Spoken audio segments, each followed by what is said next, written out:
আসসালামু আলাইকুম প্রিয় আঙ্গুর প্রেমিক ভাই বোনেরা, আসসালামু আলাইকুম। আশা করি সবাই ভালো আছেন। আল্লাহ তাআলার অশেষ রহমতে আমরাও ভালো আছি।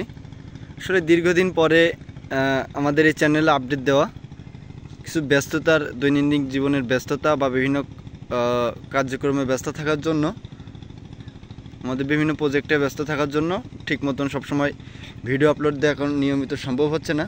তবে ইনশাল্লাহ কিছুদিন পর থেকে নিয়মিত আপডেট দেওয়ার চেষ্টা করব। এবং এতদিন তা মোটামুটি আপনারা কি পরিচর্যা করবেন আপনাদের বাগানে, আঙ্গুর বাগানে একটা শিডিউল আকারে আমি পোস্ট করেছিলাম। যারা আমাদের পোস্টগুলা ভিডিও বাদেও পোস্টগুলা যারা ইউটিউব পোস্টগুলো যারা দেখেন তারা দেখেছিলেন কখন কত তারিখে কি স্প্রে করবেন, কি ফার্টিলাইজার স্প্রে করবেন, কখন পানি সেচ দিবেন এবং কখন পুনিং করবেন, সব কিছু বিস্তারিত নিয়ে একটা পোস্ট করেছিলাম। অনেকেই দেখেছেন বা অনেকেই দেখেননি। যারা দেখেননি তারা দেখে নিতে পারেন। যাই হোক, আজকে অনেক দিন পরে আমরা আপডেট দিচ্ছি। আজকে কথা বলবো এই পর্বের মাধ্যমে আমরা পুনিং কখন করব বা কখন উত্তম সময়। আজকে আমার ভিডিওটা আমি করছি আজকে জানুয়ারি মাসের 23 তারিখ। জানুয়ারি মাসের 23 তারিখ, এই 23 তারিখে দাঁড়িয়ে আমি ভিডিওটা করছি। ইতিমধ্যে বাংলাদেশের অনেক লোক বা অনেক আঙ্গুর বাগানে পুনিং করে ফেলেছেন। এখন যারা পুনিং করেছেন বা আমার অনেকে ফোন দিয়েছেন বা বিভিন্ন পোস্টে দেখেছি, ফেসবুক পোস্ট বা বিভিন্ন জায়গায় চোখে পড়েছে বিশেষ করে দুটো সমস্যা চোখে পড়েছে। এক হলো আপনাদের এই যে পুনিং করার পরে এই বার্ডগুলো আছে, বার্ডগুলো ফুটিনি, 10-12 দিন 14 দিন হয়ে গেছে তাও বার্ড ফুটিনি একটা। দ্বিতীয় সমস্যাটা হলো গত বছর তিনি পুনিং করেছিলেন, এই বার্ডগুলো ফুটে, বার্ডগুলো ফাটার পরে যে কুশি আছে, কুশির সাথে প্রচুর পরিমাণ ফ্লারিং হয়েছে, এই বছর হয়নি। আসলে এটা মোটামুটি আপনার পুনিংটা ডিপেন্ড করে আপনার আবহাওয়ার উপরে এবং আপনার পরিচর্যার উপরে। এবার আমরা আসি আগাম পুনিং করলে কি সমস্যা হতে পারে।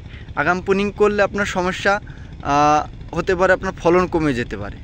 আসলে একটা গাছের যখন ন্যাচারাল বৈশিষ্ট্য, এই গাছটা আমার যখন ফল নেওয়ার সময় হবে, আপনি যেভাবে পুনিং করেন না কেন, আপনার যত্ন যতই কম না করেন কেন, যত্ন যদি একটু কমও করেন, তারপরে এটা যে বৈশিষ্ট্য আছে এটা যদি আবহাওয়ার সাথে খাপ খেয়ে যায়, এটার মতো কিন্তু এটা ফল কম বেশি আপনাকে দিয়ে যাবে।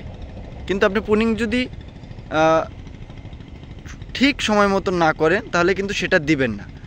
আপনি যদি ঠিক সময় মতন পুনিং না করেন, যতই যত্ন করেন, যত সার পানি ওষুধ ফার্টিলাইজার যা কিছু দেন না খাই এভরিথিং, তাও কিন্তু আপনি আশানুরূপ ফলন পাবেন না। এখন আসি যারা আগাম পুনিং করেছে তাদের জন্য কিন্তু মোটামুটি ঠিক এই সমস্যা রয়েছে। বাংলাদেশে কিন্তু এখন জানুয়ারি মাস, দেখা গেল অনেক ডিসেম্বর মাসে পুনিং করে দিয়েছেন। এই ডিসেম্বর মাসে পুনিং করার কারণে কিন্তু ওইভাবে শীত ছিল, শীতে কিন্তু ওইভাবে বার্ডগুলো ফুটিনি এবং বার্ড ফুটলেও কিন্তু শীতের জন্য ওইভাবে গাছ ফল নেওয়ার জন্য ওইভাবে রেডি ছিল না। রেডি না থাকার কারণে ওইভাবে কিন্তু ফুল আসেনি। তারা কিন্তু 1 বছর মাইট, এখন কিন্তু করার কিছু নেই। এখন আমাদের পুনিং করার উত্তম সময়টা কখন? দেখুন, গত বছর কিন্তু আমরা পুনিং করেছিলাম ফেব্রুয়ারি মাসের 10 তারিখে।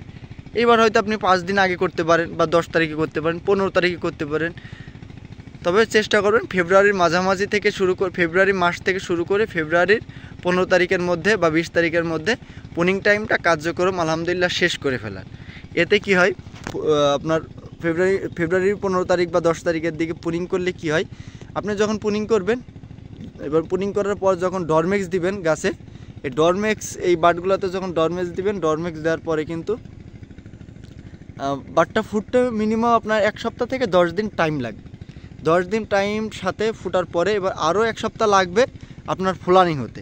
তাহলে 10 দিন এবং আরও ধরেন মোটামুটি 5-7 দিন লেগে যায় ফুল আসতে, মোটামুটি 15-20 দিন লেগে যায় একবারে এখান থেকে কুশি বের হয়ে ফুল এতটুক সাইজ হতে কিন্তু মোটামুটি একবার গরমের আবহাওয়াটা চলে আসে। বা পুনিং করার পরে আপনি যখন ডরমেক্স দিবেন, এটা কুশি আস্তে আস্তে কিন্তু গরমের টাইমটা মোটামুটি চলে আসে। তখন আলাদাভাবে একটা তাপমাত্রা বা ওয়েদারের কারণে একটা হিট পাই, ওই হিটটার কারণে কিন্তু প্রত্যেকটা বার্ড আলহামদুলিল্লাহ ফুটে এবং ফুলগুলো কিন্তু খুব দ্রুত চলে আসে। এই হলো বিষয়। এখন আপনি যদি অতিরিক্ত ঠান্ডায় পুনিং করেন তাহলে কিন্তু এইভাবে আপনি আশানুরূপ ফলন পাবেন না। বাইরের দেশে বা আমাদের দেশে এক এক সময় এক এক দিকে আপনি যেমন আপনার অন টাইমে বা সিজনে অন্যভাবে অক্টোবর পুনিং করে আপনি ফলন নিতে পারেন, তখনও ওয়েদার মোটামুটি আপনার গরম থাকে। কিন্তু এই সময় যদি আপনি ডিসেম্বর বা নভেম্বরে পুনিং করেন তাহলে কিন্তু আশানুরূপ ফলন পাবেন না। যাই হোক, আপনার যারা কম বোঝেন আঙ্গুর সম্পর্কে, অত বিস্তারিত বলেও লাভ নাই। আপনার যাই করবেন, আপনি মোটামুটি ফেব্রুয়ারি মাসের 1 তারিখ 2 তারিখ বা 5-10 তারিখ এর মধ্যে পুনিং করে দিবেন।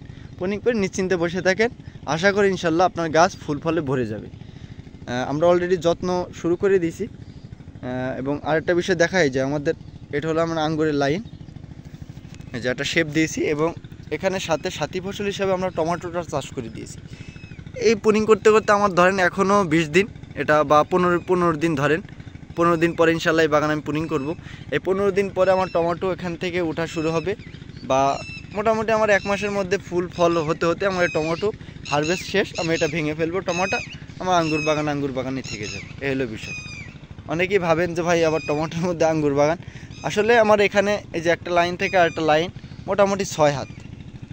এখন 6 হাতের মাঝখানে আমি এভাবে বাঁধ দিয়ে টমেটো লাগিয়ে দিছি, যাই হয় আর কি, খরচের টাকাটা যায় ওঠে, এই জন্য। চমৎকার আলহামদুলিল্লাহ টমেটো ভালো ধরেছে, এই যে দেখুন। এই হলো বিষয়। এখন আপনারা যারা পুনিং এখনও করেননি, এখন মোটামুটি এখন করতে পারেন, অথবা ফেব্রুয়ারির 1-5 তারিখের মধ্যে করলে আরও বেশি ভালো হয়। তখন চেষ্টা করবেন যে পুনিং টাইমটা তখন করা। যাই হোক, আজকের পর্বটি এই পর্যন্তই।